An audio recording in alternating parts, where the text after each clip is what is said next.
જુઓ લક્ષ્મી, આગ લાગી હોય ત્યારે કૂવો ખોદવા ના બેસાય. બાથરૂમમાં પાણી આવતું હોય ને તો બાલદી લઈને કૂદી પડવાનું હોય. જો શોધનીઓ છે અત્યારે અહીં નહીં. તમારા અને શોધનના છૂટાછેડા થવા જરૂરી છે કે નહીં? હોવા શોધનીઓ અહીંયા નહીં હોય તો તમારા છૂટાછેડા થવાના છે? સાંભળો રહો. અને તમારા છૂટાછેડા નહીં થાય તો શું થશે? તમને ખબર છે શોધન અને શ્રુતિ ભાભીના લગ્ન અટકી જશે. દાદા દાદીનું શું થશે? બંને ફેમિલી વચ્ચે શોધન એનો કચરો થશે એ નફામાં. મારી વાત માનો, વિઠ્ઠલને શોધન બનાવીને કોર્ટમાં લઈ જઈએ. આપણી પાસે એ જ એક રસ્તો છે દિયોર. આ પ્રેમ છે તમારો, પણ હવે બસ હું માત્ર તમને નફરત કરું છું. નફરત તો ના કહી શકો કદાચ, પણ હા, પ્રેમ હવે હું માત્ર શ્રુતિને કરું છું. માત્ર શ્રુતિને. કાગળિયા ગમે ત્યારે આવે, પણ એવું માનજો લક્ષ્મી કે આજથી આપણા છૂટાછેડા થઈ ગયા.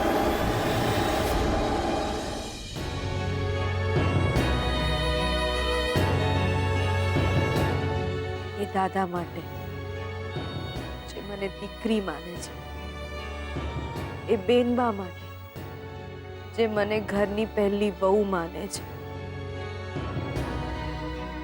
એ દાદી માટે જેમણે મારા માટે લગ્નના ઘરેણાં ખરીદ્યા હતા, અને એમના માટે જેમણે મારું જીવતર નરક થતા અટકાવ્યું. મને તમારી વાત મંજૂર છે. એ રાજી રહે એના, એમનો સંસાર વસે એના માટે હું કંઈ પણ કરવા તૈયાર છું. પાપ પણ.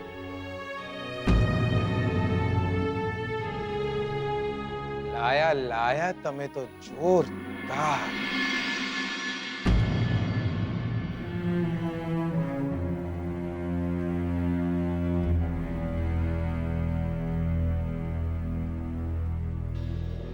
શોધનનું ઘર વસે એ માટે તમે પાપ કરવા બી તૈયાર છો.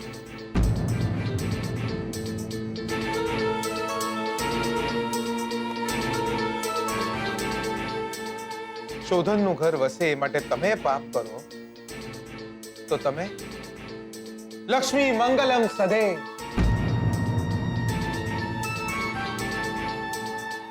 અને તમે રાજી રહો એ માટે હું જૂઠું બોલું તો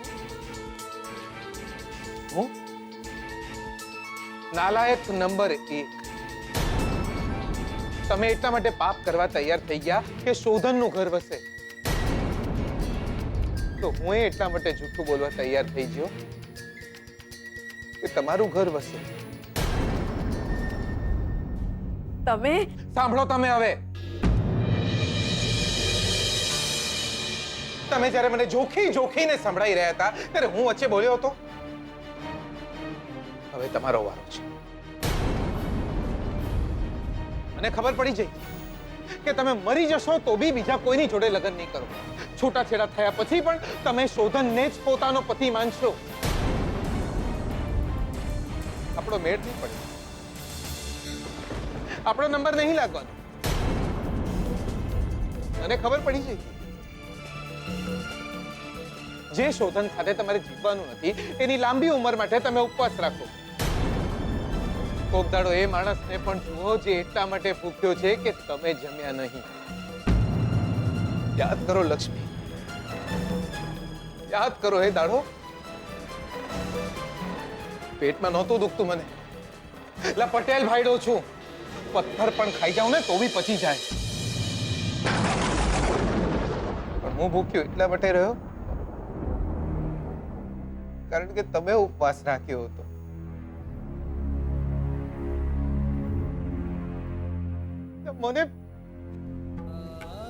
મને એમ કે તમે મારા માટે વ્રત રાખ્યો છે યાર.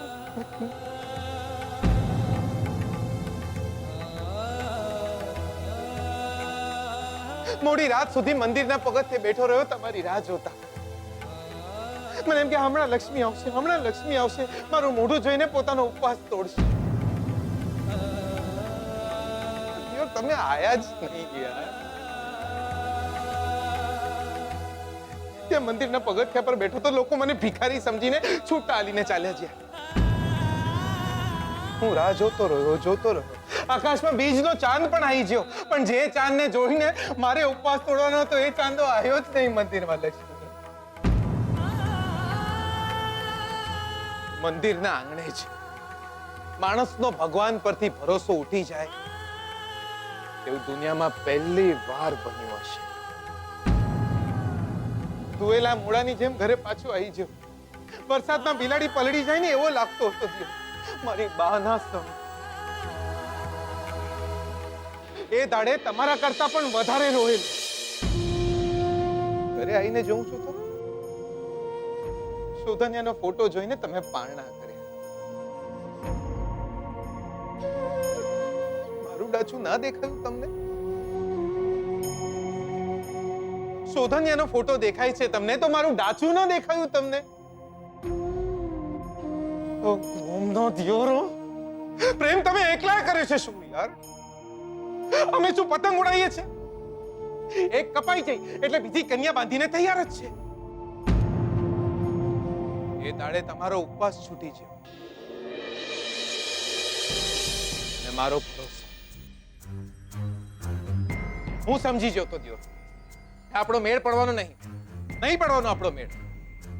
એટલે જે છોકરી મારા માટે ઉપવાસ નથી રાખતી એ મારા માટે રોટલા થોડી બનાવવાની હતી. હું સમજી ગયો તો કે તમે મરી બી જશો ને તો બી મારી જોડે લગ્ન નહીં કરો. મરી જઈએ તો છૂટીએ લક્ષ્મી, પણ એમ મરાતું બી નથી ને યાર. આ ભારે કમ જીવતરને વેઢારવું પડે છે. એક દાડો લક્ષ્મી, એક દાડો મરવાના વાકે જીવવું પડે છે. મારી જેમ જખ મારીને જીવવું પડે છે. લક્ષ્મી, છોકરીની જાત છો તમે. શું છોકરીની જાત છો તમે? માણસ હાથ નહીં નાખે ને તો એ નજર નાખ્યા વગર રહેશે નહીં. બહાર જઈને જો દુનિયામાં.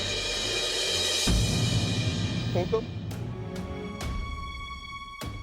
લગ્ન કરવા માંગતો હતો તમારી જોડે, ઘર હાલવા માંગતો હતો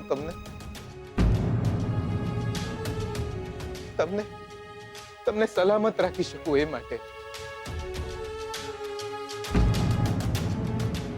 એટલે જૂઠું બોલીને અંગોઠો પડાઈ નાખ્યો દિયો કે મારા ને તમારા લગ્ન થઈ જાય. દિયો